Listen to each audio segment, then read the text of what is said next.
So let's say one of your beta readers is a journalism major or something like that.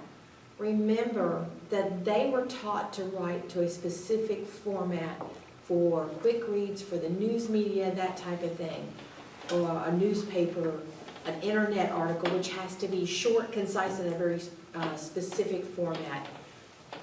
Their feedback is good still, but you have to remember to take into consideration to the overall piece. So it's good if you're going to have like a journalism beta reader, find another beta reader who has no experience whatsoever. They're just reading it for pleasure for you. They're going to give you a completely different point of view. Then you can balance the feedback you get. You don't have to take everybody's advice. You don't have to take everybody's advice. I introduced a character in this book, and my journalism major friend wanted me to cut it out. And she's like, doesn't go anywhere, doesn't do anything. It's just a ran into it type person. I said, that's right, but this is the first book in the series. This person appears in and out of different points in the series. He has a very minor role, but he keeps popping up. And he keeps popping up to bring some other weird thing to happen to her, to build a long-term plan, because he's in for the long haul. So you can have characters, but they may not see, if you're not paying off immediately, sometimes people will go, what's the purpose? You might have a bigger purpose. Yeah, once again, the Harry Potter books is probably the greatest modern example Yeah. of incredibly minor details becoming incredibly critical plot points 3 books later. Yeah. It also takes the writer having a really good memory. And that's why I tell people, give yourself room to go back and insert cool stuff in the second or third draft, because you may get this wild idea by the end of the first book of something you want to pull in the second book, but you need a bank on this corner, you need a dog that's red at this house, or you need you need some weird little minor tidbit that, again, it's just kind of a non sequitur thing. And again, accept life in the way it is. Life is non sequitur. Life doesn't have to make sense. You just add these little details here and there and kind of pepper them through. And now you look like an absolute genius when you get to book 2, because, well, guess what's already on this corner? The bank. The bank has a red dog in front of it, and the bank has, all these little tidbits that you're looking for in book 2 or book 3, or depending upon your story arc. Because you sit down with someone like Mike Resnick or Patty here that has like 12 to 15 books in a single arc. I mean, that's a lot of story and a lot of stuff happening to a character over a period of time. And quite frankly, people go, well, why did you not share? Why did you not go and get published at 1? 1, I didn't know who the bad guy was. 2, I didn't know what was going to happen. And 3, I didn't know I was writing a series. But we've gotten her psychological help since then. Yes, I've got a lot of help.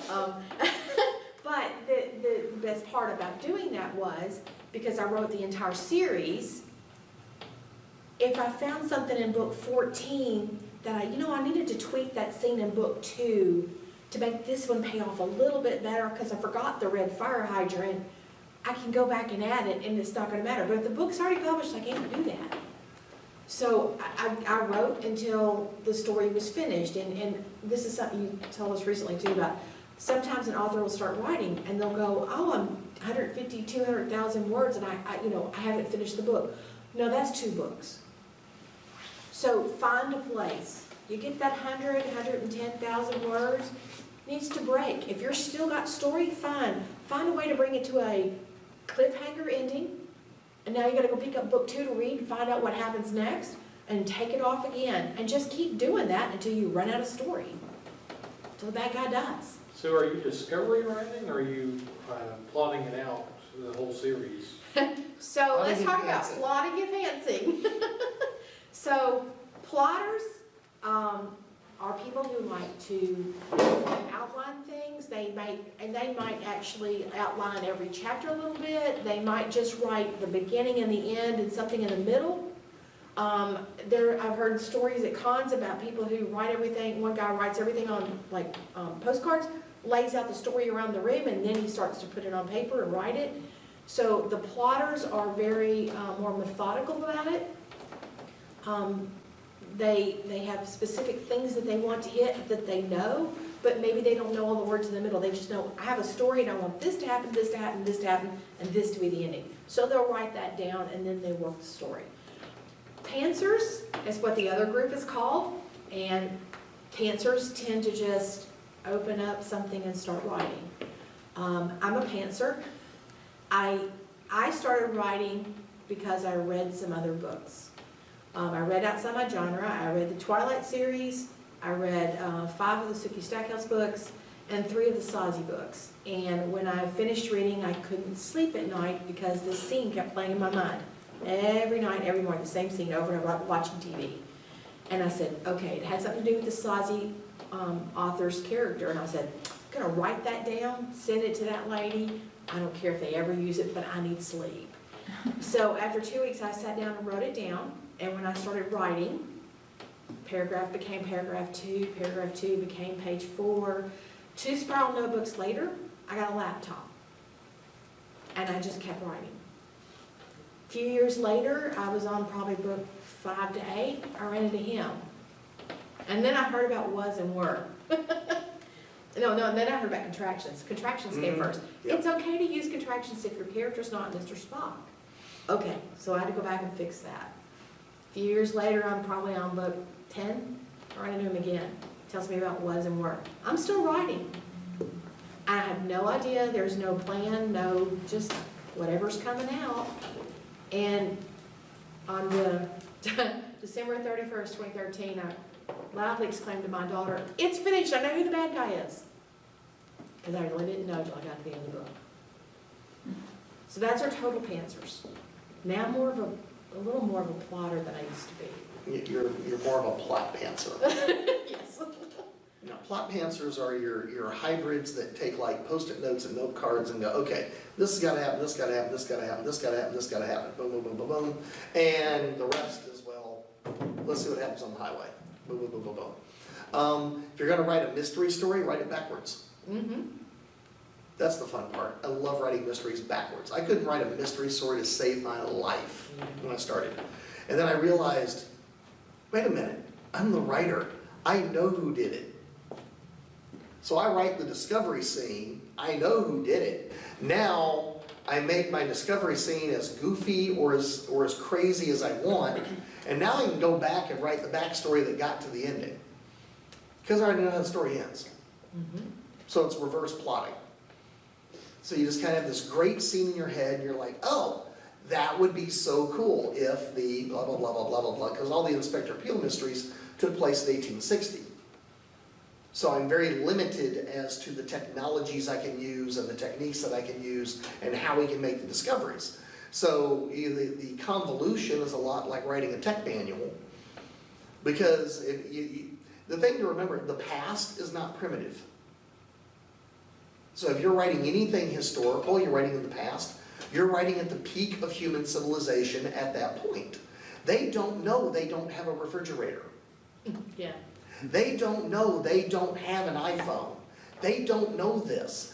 They know that they have got the coolest tech that man has ever had.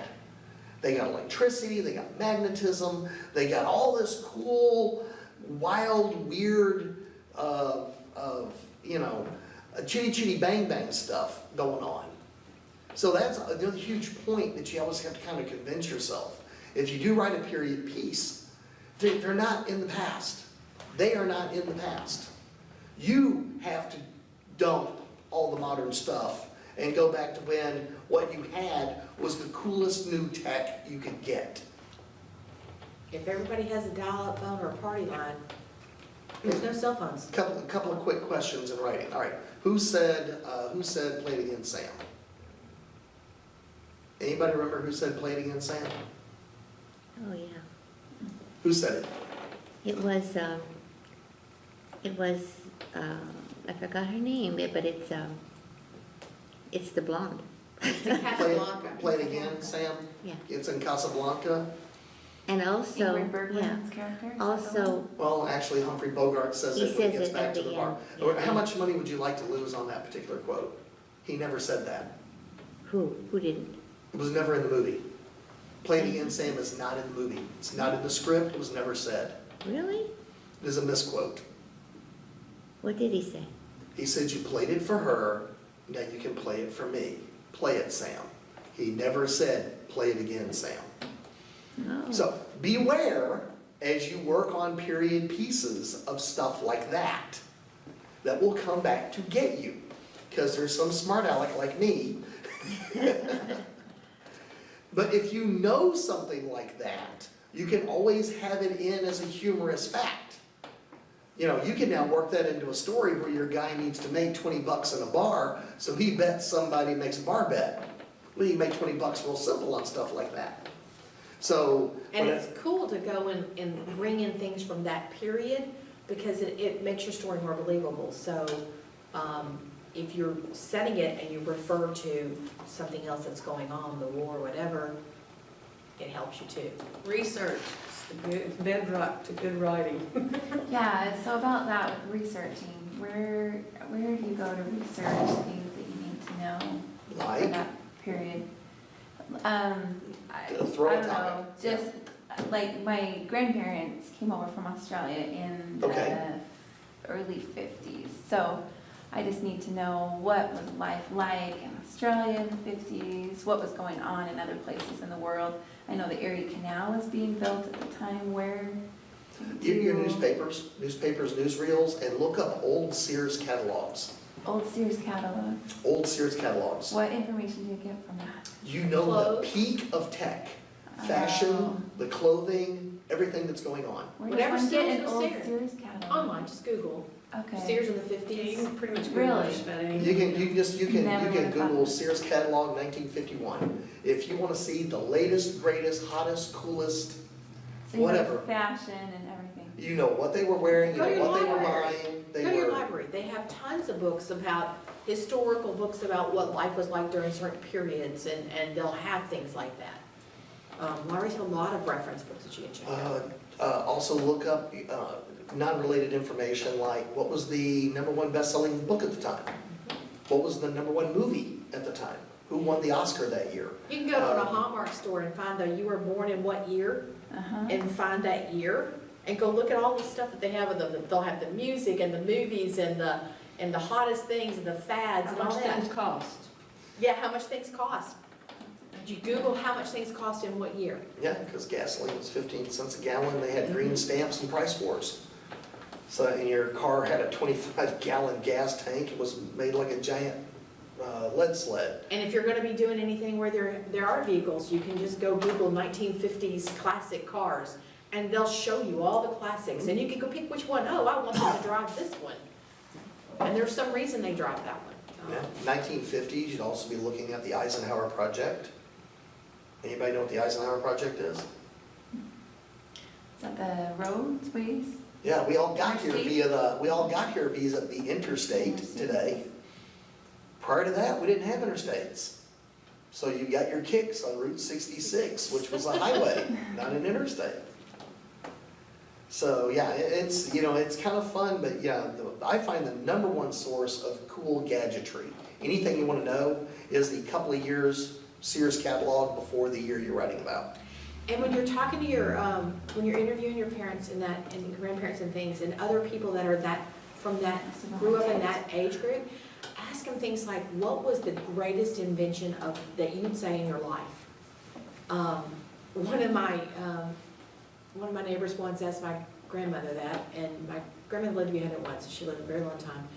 And he was like, what was the greatest thing? And she's like, you know, bottles of ketchup and grocery stores, and she goes, that ranks right up there with electric lights. Convenience, you know, so the overarching was convenience for her. But ask them, what was the biggest thing? I remember as a kid going into the Sinclair gas station and getting you're putting the money in the little slot, and you got out the plastic Sinclair dinosaur. Yep. It was a cool thing. You got to go to the gas station, but mom and dad let you get something like that. That was cool. It's a big deal. We didn't have a gadget on every corner like we do now.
of a nun.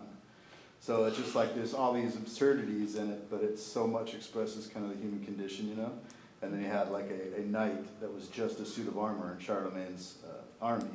He was just a suit of armor, had no soul. So he was really good with the bureaucratic processes within the army. He cleaned everything, he did the drills, but he had no soul, he had no heart. So it shows that he's trying to fight for humanity without having any concept of what humanity is. You know, it's kind of like put these absurd situations together, and then it almost writes itself in a way, because it's there, I you think know? Neil Gaiman and Terry Pratchett, he's in the same category there. Yeah. He's don't ever forget the punk category to writing, and that's just the words "what if." You can take the craziest situations and just add a "what if" and run with it. Take headlines from the newspaper, we in the mystery writing world do it all the time, and just, what if? Once again, go have lunch with Malice in Memphis. And it is an experience. We like to have detectives come and show us very gory crime scene photos, and then we go out and eat barbecue. That's what we do. But they like to write about that stuff, and so find a picture. I mean, it can be anything that inspires you. It could be a picture, it could be a song, it could be something on the news. Anything can inspire you, and then write the what if. And then take it off from there, just let your mind go. Do you have any questions? We've covered so much, I wanna make sure we Is there stop. anything we haven't covered that you would might have a question about? You guys talk about word counts all the time. Is it expected from publishers that you're gonna hit a certain word count for books? Well, you get into the economics of the book.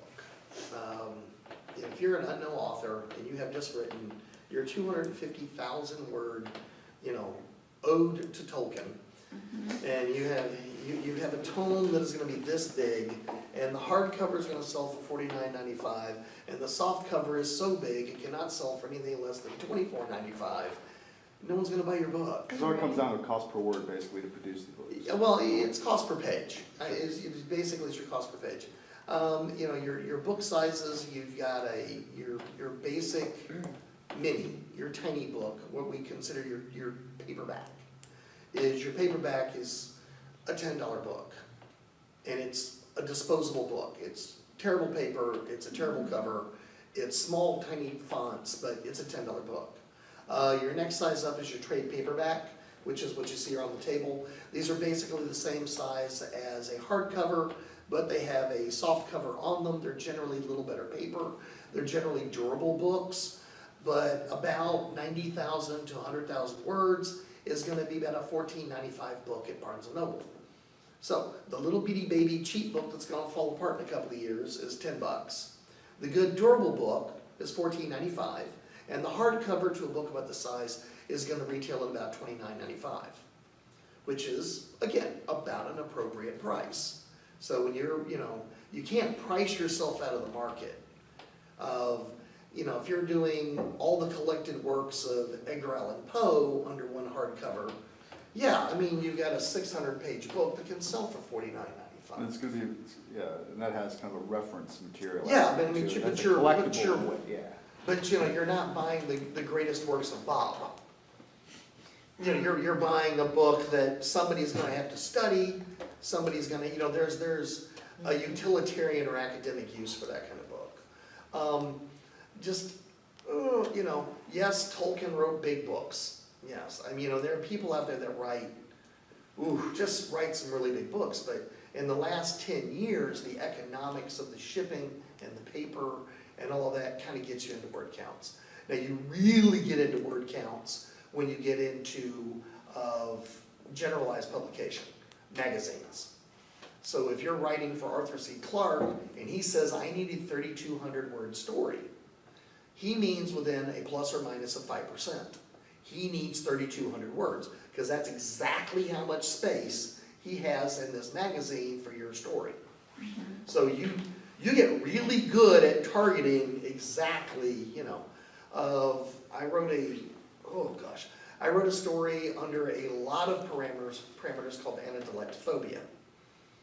And that is the story that begins with, 2 nuns and a vampire, but the duck hunters are walking to a bar. And the story has to meet very specific targets within it. It has to include anadelectophobia, which is a real disease. It has to include legolepsy, which is a real disease. It also has to be 1982 words long. Wow. Yeah, it had to be exactly 1982 words long, because anadelectophobia is the fear that somehow, someplace, somewhere, you're being watched by a duck. And the story had to I never want to write another one of these stories again. If you've ever been attacked by a duck, it's a totally reasonable fear. It's not to be joked about. Having raised ducks and Canadian geese, yes. You'll learn how to slap real hard. They're a bitter animal. They're evil, bitter creatures. They really are. But because the story was so specifically targeted for an exact purpose, it had to hit that exact word count, or you missed the joke that big duck is watching you. So word count, so let's talk about that a minute. So there's short stories, there's magazine articles, there's short stories, there's novellas, there's novels, and then there's the over-the-top novels like the Terry Brooks and the Tolkien, which are really huge. Tomes, you gotta have the base. You gotta be known, you gotta be able to do it. Publishers don't want to take a chance on that. Right. Novellas sell, yes, so the novels, so short stories with the right thing. Some people will write a collection of, like I'm writing on the side, a couple of short stories, which are kind of like the backstories of different characters that I can then throw into a book later. So I could do that. Or I could go and I could submit them to anybody's anthologies or writing competitions, whatever. So there's a use for those short stories, even if you don't put them into a book. You could, try to get them into a book, but you could just use them for competitions and practice for writing. So But they even those, they'll have like rules for short stories, like a 9,000 word one or a 15,000 word one. A lot of times I'll tell you we need short stories between 5,000 and 9,000 words. So they don't go by pages, they go by words. Words. Well, keep in mind, it depends on the size of the book, because if we're gonna do 3 different sizes, again, your basic little paperback is take a normal sheet of paper and fold it over in half. And that's a 5.5 by, basically, it's a little tiny book, and we're gonna use a size 10 font, which is gonna totally change the entire pagination of the book. So the little bitty paperback might be 300 pages, but the trade paperback size of it may be 290 pages. You start getting into books too, you start looking at conversations. And so the longer the conversation, then there's more word count. But if all of these were short snippets back and forth, well, I said so, no, you said so, I said so, those are little short sentences that's not gonna have the same word count, but it takes the same number of lines. Okay. So how many words usually word count for something this size, the trade paperback? About 90,000, 100,000. This is about So 102, 100,000. yeah, this is about 102,000, how many pages was it? Let's see, 332 pages, and it's about It's 102,000. that's 347 pages. Yeah, plus all the extra pages. Because keep Yeah. in mind, you have your That's intro, your prose. setup, your copyright page, Yeah. all And the all stuff. those other pages that go with it, besides the count of the actual pages that you're reading. Okay. Because you gotta have your opening, your copyright page, your dedications, maybe acknowledgement at the back. Chapter separations, Okay. how much did they gutter it, how much the size of the header, the footer, the outside indexing. So there's as you know, there's just a massive amount of tech that goes into making a presentable, readable book. These are probably the most common ones, right? Yeah, trade paperback That's is kind now of your what bread you and guys butter are- of the book industry. As I'm a finding this new more author, and more, you- I'm finding more this size now when I go into, say, a Barnes and Noble than I am the old-fashioned trade, street paperbacks that you can see growing up. Yeah, these are 6x9s, which is pretty much your standard, pretty much a standard book size. The others, that some people refer to them as mass media, the smaller paperbacks. They're smaller, but they're thicker. Right, right. I call those beach books. Beach books, Yeah. yep. Yeah.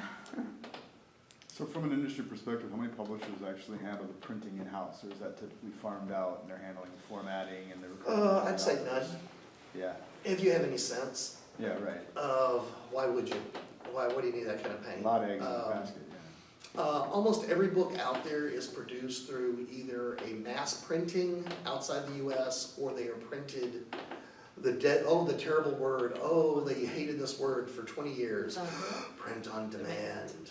But, outside of a megalithic hit where they're gonna print 200,000 copies of something, almost any book today comes off of a high-speed electro, I forget the entire name of the process, but basically HP invented a way of printing the book and the cover, marrying them up, doing the gluing, and everything's automated. So, the old days of, back stitching and all that stuff, that just takes place in boutique situations. And don't get too excited if somebody goes, hey, Barnes & Noble wants to buy 20,000 of your books. Get prepared for some to come back. There must be a return policy with all of these outlets, because if your book doesn't sell, they want to return it, get their money back. Sure. So, caution. So if a buyer like a Barnes & Noble or whoever it is, say they're working with you and the publisher and they say, hey, we want 20,000 copies, how is that typically paid out? Is that a consignment arrangement? Do they pay up front and then there's return policy? Oh, that's a horrifying arrangement. Generally what's gonna happen is the publisher is gonna foot the bill for the Really? books, which is. So you're gonna pay to get them produced, you're Oh, gonna yes. pay them to get them shipped, you're gonna Yes. pay to market it, Yes, you're gonna pay to brand the author to Yes. create some excitement over it if Yes. it's a new one, yes. and then you're gonna eat that. And, sit on that and one. Barnes & Noble has the right to return any or all of the books at any time in any condition. They're the biggest player around. Well, They are still the 740-pound gorilla. yeah. They're no longer the 8,000-pound gorilla. They're no longer the 800-pound gorilla, but they're still the biggest monkey in the Which is farm. still a big gorilla. It's still a big Yeah. gorilla. But yeah, when you get into the marketing and distribution of your books, Amazon.com is your biggest distributor, and that is sell and print on demand. Sweet, which is why. So Amazon is your happy place, because they may buy books 4 or 5 at a time, but they may buy 4 or 5 books every day. Sure. So what kills you with Amazon.com is the shipping. But then you also get the preview aspect on like the Kindles through Amazon to where more people Right, can you have jump in. Kindle, you have Nook, you have ebook, you have all these other sources, plus you have Audible. So you have a variety of products that you have to make. And keep in mind, each book that you make is a different product. So a trade paperback is not the same thing as a hardcover.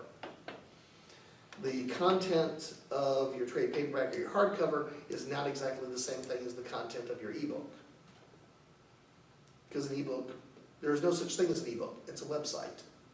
It is a computer program containing the contents of your book. So a lot of people get confused, they're like, oh, well I just click the button right here and it says it'll make my ebook for me. No, it'll take your book and it'll add an ebook format to it, but it's not going to index it, it's not going to do all of the wonderful things an ebook is supposed to do. An ebook has to be programmed. It can't be a PDF that's just sent up. And a lot of people just send a PDF up and call it an ebook. And then they wonder why it doesn't sell. Because it's not a real ebook, it's not indexed, you can't search, you can't move the letters around, all that kind of stuff. And while we're talking about ebooks, we might as well talk about the lovely, I bought it and shelved it. The biggest thing you could do to help a writer that you enjoy is to get online, to read their book, buy it, read it, and review it. And Amazon won't even let you review it on Amazon if you haven't spent enough money on Amazon. So you have the outlet of Goodreads and places like that, where you could then at least help the author with that. And the reason they stopped that was people weren't reading the books, and you would just get people They just just buy them. trashing books. Oh no, there were people that were just trolls. Trash, yeah. They were They're just, trolls too. oh yeah, this book sucks. Oh yeah, this book sucks. And it's like, obviously you have nothing else better to do with your life but sit around and review books you haven't read. So, But the other thing is that many people go, they have great intentions, and family and friends, we're gonna buy it. Well, maybe they buy it, but they never read it and they never review it. So while they gave you a little bit of money, they didn't help you grow.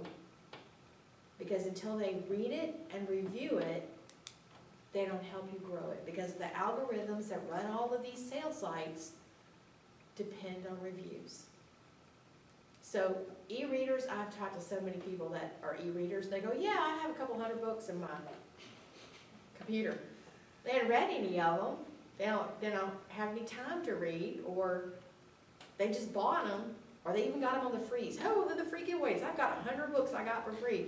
But they didn't do what the author intended, which was if I give the book away free, you're gonna read it and review it, which is gonna help me in the algorithm so that I can sell more books. Which is one of the downsides to the proliferation of ebooks, because there might be a lot of buzz created about the author and the story, so a bunch of people went and got the ebook, it registers on their sale count, but nobody actually read it or knows anything about it. Correct. So, gives them a short-term gain, Yeah. but not the long. Because you buy that and you're kind of committed to it. You know, you got it, you're It's hooked sitting around on the it, house, you've you're got ready. it, there's an Uh-huh. accountability factor there, because you can't just close the app, it's sitting there, you know you've had it for 3 weeks and haven't cracked it open yet.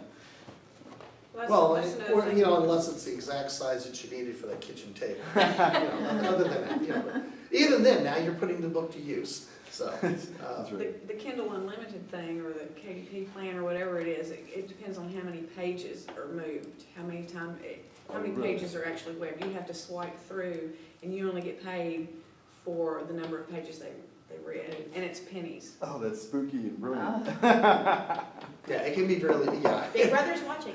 Yeah, it's, Yeah, the big duck's watching. yes, it can, you know, when you get a book that's doing really well, it's exciting. It's kind of like watching a lottery count. It's like, oh, I got 40 hits today, I got 50 hits today, I got 60 hits today. And when you're not hot, it's pretty like, okay, the cross the river up to, you know, you kind of really get, So you're like 30% of the people that bought the book didn't make it past the first 30 pages, and now you're so I'm sure it's to that extent almost that you're. Oh, it's even shorter now. It's even shorter now. It's amazing how little, you know, how the distance people will get into these things. Now, you're still your hardcore readers, the people we just love, people that build this library. Hardcore readers burn through books. Oh my gosh, they read so hard and so fast. They chew through 2 or 3 books a week. Oh, it's like her, she kills it. She Oh, kills yeah. Okay, we'll get See- 15, 16 books, and Oh, then next week she's ready. Hardcore, man. Yes. Yeah. We live for you. Yeah. We can't write fast enough. Yeah, and it's bad because I'm not real good about returning them on time. The library would appreciate that, I though. think we could probably fund a renovation of the library within about a year and a half. You can renew your books if you're not finished. I'm just really bad about a lot of certain things like that in my personal life, so, yeah, irresponsible, I guess, right? Yeah, personally, but anyway, yeah. Well, we're gonna say goodbye and turn off the cameras, then we will continue to chat.